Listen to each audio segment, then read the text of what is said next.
Good morning from I.A.G Family Farms. Today we're in town at the local tractor supply company, and we're here to pick up fencing materials. And we're going to use this fencing materials to put up a perimeter fence around the farm.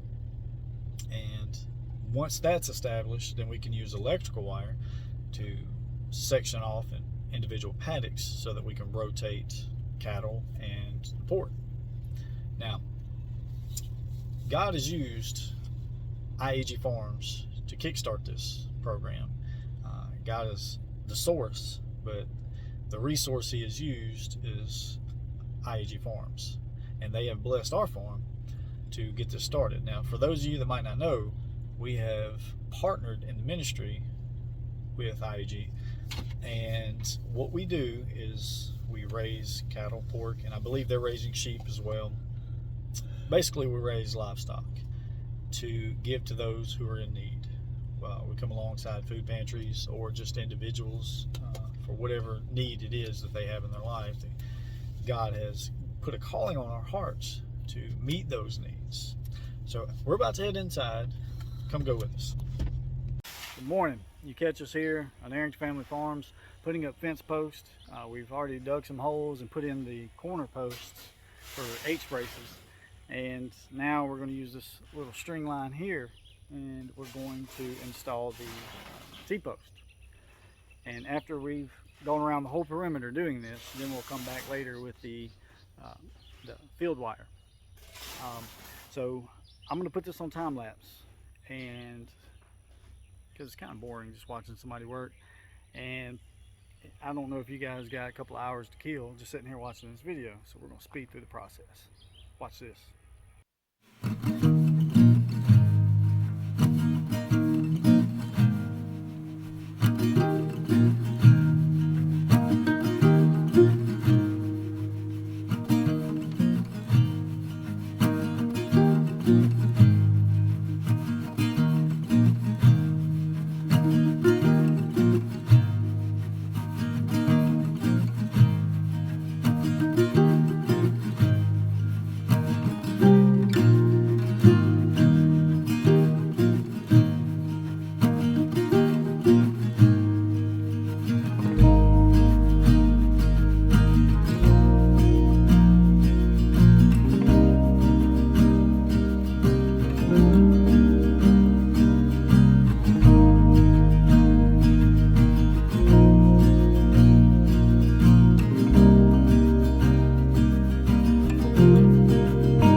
All right, so we've gotten a good bit done today.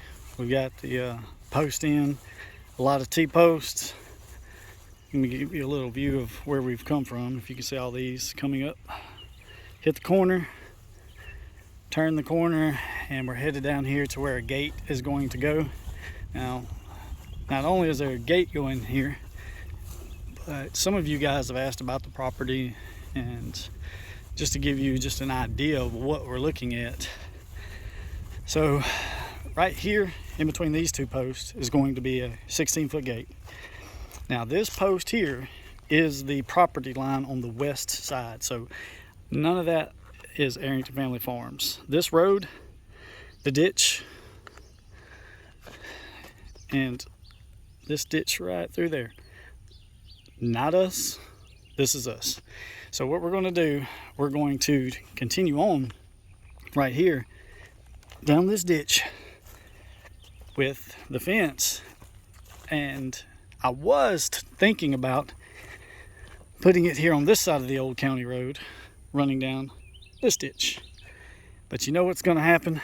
20 years, 30 years down the road, somebody else is going to buy this property over here, or I might be up in heaven with Jesus, and somebody's going to have an argument on where the property line is. So just to save a bunch of confusion, we're going to put it on the property line and run it down through there. Now, I already know some of you guys are smart enough and already caught on to it. Well, this stuff's going to grow over your fence. Yes, probably. But what we plan to do, we could use a traditional method of some form of Roundup or whatnot, or I think Tim with I.A.G Farms asked about a natural way to kill weeds. So vinegar and salt in a solution with Dawn dishwashing liquid. So the salt and the vinegar basically do all the killing, but the Dawn just, I think they call it expectorant or whatever, that keeps it on the foliage so that the vinegar and the salt have time to do their job, so it doesn't just run off the foliage. But yeah, but before we run this fence line, if you can see here, when these guys came in and clear cut this property, they kind of built up right here and ruined the ditch. So the ditch moved over. The water found the path of least resistance and now is going down the center of the road, and it's washing the road out. That's a problem. So I've gotten a quote from a guy with a bulldozer, and he stated 5-hour minimum, and we're talking 20 minutes worth of work. That's all I need, just this side kicked over and maybe a little bit of pushing some brush back there. We'll say an hour tops of work is what I need, but he has a 5-hour minimum, and I think he's talking $750. So what we're going to do, you take care of the pennies, the dollars will take care of themselves. I'm going to go get on the tractor, and it's going to be a slow go, but we're going to take the bucket and dig the ditch back out, pull it back, and dump the dirt in the washout. That's all I know to do to save $1, because this fencing, y'all, if you haven't priced fencing lately, it is outrageous. So remember, every good farmer is a frugal farmer. We're going to get on this, and I'll check back in with you momentarily. All right, here we are about 45 minutes later, and what I've done is, on the west bank of this county road, I've cut a ditch in, and with the excess I just threw it back on top of the road, because on a road what you want is to have a crown so the water runs off both directions. Like I showed you earlier, the ditch on this side, you can tell there's an obvious ditch, but this side it was sediment and just the water flow coming off of the property where they did the clear cutting last year. It lost its track and got over into the middle of the road, and of course washed out the road. So what we've done, we've cut a nice little ditch all the way down, and if you go all the way to the end, it's pretty handy that the ditch, road, whatever, it drops off into a little ditch, a bigger ditch. So yeah, and with the excess, you'll see me, I did a little time lapse of back dragging this, and the point is so there's not big old nasty clumps like this that are harder to straighten out later. So I can come back in here, I don't know, say a week or two with no rain, and bring the box blade and form a nice little crown on the road. Yeah, we just came down through here with the tractor bucket, dug a little bit, dumped it back on the road, and like I said, the dozer guy said minimum of $750 just to get him out here, because there's a 5-hour minimum on his time. So yeah, in about 30 minutes doing it myself, I was able to save $750 of heavy equipment work. Now, yeah, it's probably not as pretty as a dozer could have done, and it took a little longer. He probably could have been done with this in less than 10 minutes. It took me, like I said, probably 30, 45 minutes. But yeah, right here, it just kind of, on their property, it just dumps off and goes into the unknown. But later on, what we're going to do, looking back at it up toward the house, we're going to run the fence down the edge of this ditch, and we're going to come here, put in a gate to this tree, and in between this tree, right through there, we're going to run the fence. This is the existing property line. This 21 acres used to be separate from this 42 acres. So we've taken down the old barbed wire fence, as you can see right here, and we've cleared some of the hedge and some of the vines. They're starting to grow back. I need to get in here and do something about that.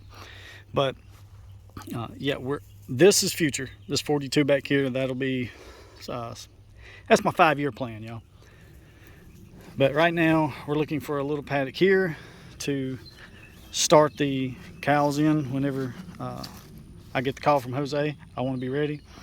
And then on the other side of the compost, there's another few acres. I think total it works out to be 4 3/4 acres that we're going to start them out in.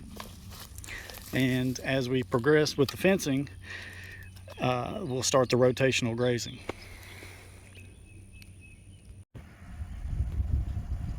Hey, it's us again, I.A.G Family Farms. It's a new day.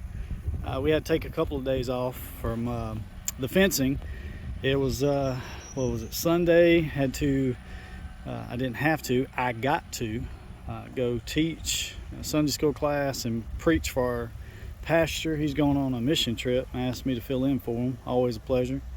And of course, teach a second class in the afternoon. So Sunday was a no-go. Yesterday, my wife said that she really wanted our countertops put in, so I started on that. I got some video that should be, good Lord willing, the next video you guys see sometime. But here we are today, back on the fence, and I was showing you while I was bumping my gums, my baby girl up there driving the tractor, all 12 years old of her. She's getting some water for us to put these posts in the ground. And I wanted to stop for a second to tell you about this post. Now, good Lord willing, this post gonna be here till we see Jesus. And every time I look at it now, I'm gonna think of this. God taught me a lesson on this fence row. I don't know what it was with this fence post right there. I got down about 1.5 to 2 foot, and it turned to just the hardest ground. Felt like concrete. And I'm sitting here with these post hole diggers just whooping on it, and no go. So in my frustration, I'm just mad enough to chew nails, because what else could go wrong in these moments, you know, when you're trying to get this and that done, and it's just a frustrating moment, because looking at renovations on the house, got chicken farm stuff, trying to run a fence, and there's a holdup. Well, to add to my frustration, which y'all was a teaching moment, it started sprinkling on me, raining on me. And anybody that's in central Mississippi and has been for the last couple weeks knows it's been raining pretty much every day, at least a shower. And in my frustration, I'm like, great, why do we need more rain, you know? And so I stop what I'm doing. I go off, and it's still sprinkling on me, and I go up and do some chicken house work, and I'm walking up this little road right here, and I almost felt a tap on my shoulder. Holy Spirit was like, hey there, hothead. I'm letting it rain in that hole so that the water will soften it up. And it hit me. I was like, oh, talking about feeling just like an absolute jerk. So I apologize. You know, I always catch myself having to do that. And get back over here today, and I probably got, I don't know, the other 1.5 to 2 foot in less than 2 minutes, because the ground had softened up from the rainwater being in the hole. God can, He can bless us and we not even know it. We could take it for granted. We could miss the blessing because we're too focused on self, too focused on pride, or just everything that's distracting us except what He's trying to do for us or teach us. I'm hard-headed, but God is good. Let me show you this little setup I have here. I have an old 55-gallon drum. It was actually an oil drum from an oil change place. And I got a little pump here, a little hand pump. Comes up and goes down. And what I've put in here, and you see how nasty it looks, but that's okay because it's all consolidated. It's not on the ground. It's, you know, clean, but all my used motor oil and goes in here. And what I do, I mix it with a ratio. I think I'm at 50-50 right now between used motor oil and off-road diesel, or the dyed diesel. And really, you had to do that right there. And what I do with it, I put it in this old coffee cup. You remember, use it up, wear it up, make it do or do without. And I also put it in a little oil can for a different purpose for chicken houses, chains, gears, just some stuff that you don't want to rust. Also, I put it in here, and I'm going to show you on this fence what I do with it.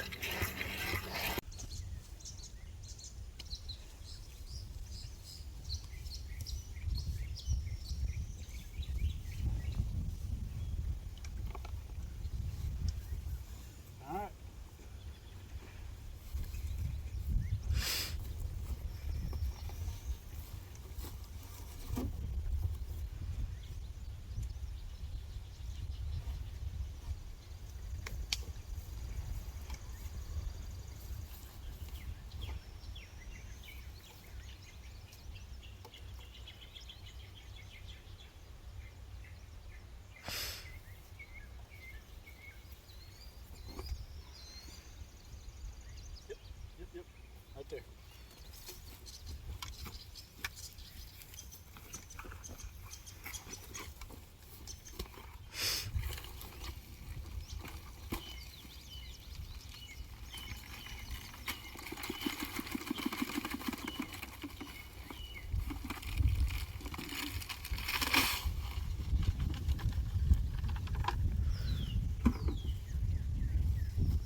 Well, that does it for this video. We'd like to thank y'all for joining us on the farm, and until next time, may God bless and keep you.